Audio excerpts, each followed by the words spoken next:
요즘 방영 중인 드라마 속 한 장면. 직장 후배가 물었어. 팀장님은 왜들 전철이라고 하세요? 옛날 사람처럼. 보통 지하철이라고 하지 않나? 돌아온 팀장의 대답. 경기도는 지하로 안 다녀서. 그렇다. 다들 말은 지하철을 탄다고 하지만 비가 오면 비를 맞고 눈이 오면 눈을 맞는 지상 전철을 타는 경우가 매우 많지. 사실 경기도만 그런 것도 아니야.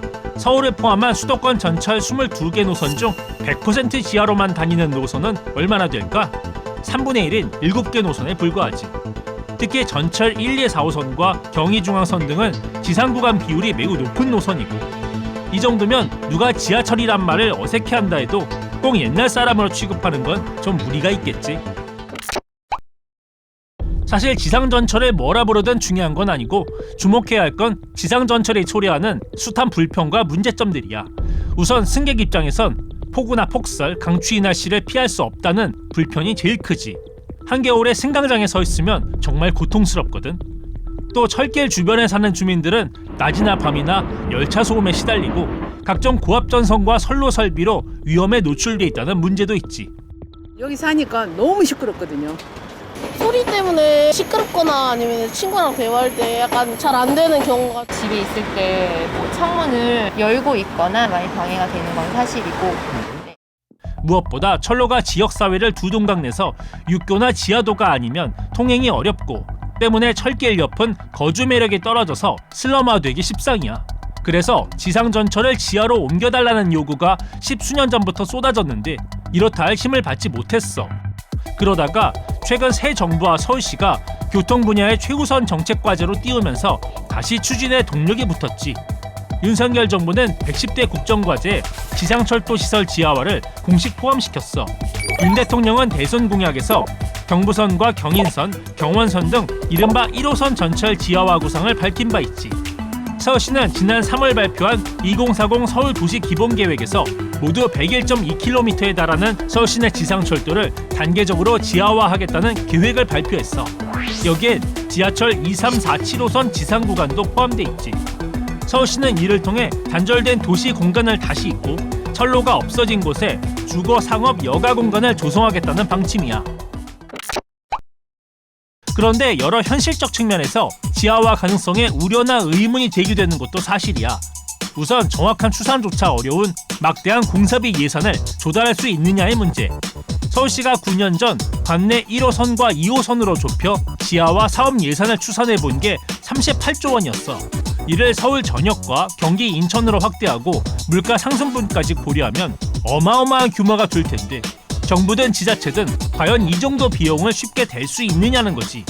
이에 대해 서울시는 현재 지상철도가 지나는 길이 대부분 개발 가치가 매우 높은 지역인 만큼 공공기여 등을 잘 활용하면 재원 부담을 최소화할 수 있다는 기대가 있어.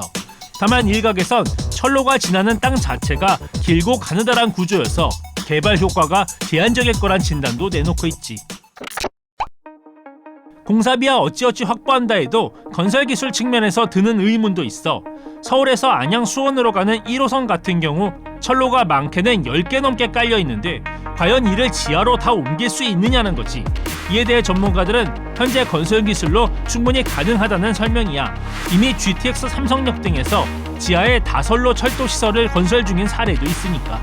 다만 경부선과 경인선이 만나는 구로역이나 경부선과 경의중앙선이 만나는 용산역처럼 철도가 복잡하게 교차하는 역은 지하화 공사가 매우 까다로울 수 있다는 단서를 달았지. 단독으로 있는 노선을 10개 노선을 그대로 내리는 건 크게 문제가 안 되거든요. 붙어있는 다른 노선들을 내려주는 게 사실은 더 큰 문제가 되는 거거든요. 용산역 같은 경우에는 치명적인 문제가 있습니다. 사실은 구로역도 문제가 많습니다. 정말 거기는 저희가 예상하는 것보다 더 천문학적인 돈이 들 겁니다. 한편 서울의 2호선과 4호선 등 고가구조 전철은 상황이 또 다른데, 고가 지하철 운행을 유지하면서 동시에 그 밑에서 땅을 파고 지하철을 건설하는 게 공학적으로나 안전성 측면에서 가능한지도 따져볼 필요가 있어.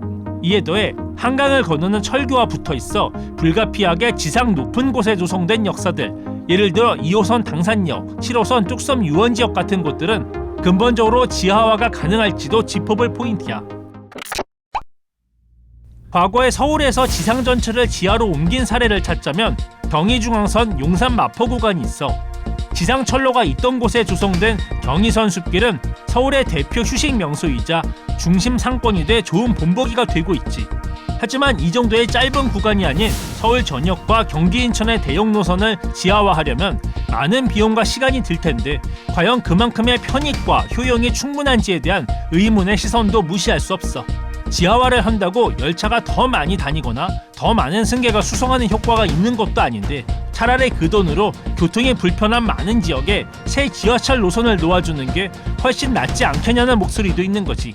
아무쪼록 다음 달 지방선거를 앞두고 각 지역 후보들이 전철 지하화 공약에 힘을 주고 있는데 혹시 정치권의 바람몰이에 더욱 시급한 교통 개선 과제들이 간과되고 있는 건 아닌지 차분히 짚어봐야 하지 않을까. 지금까지 T4T였어.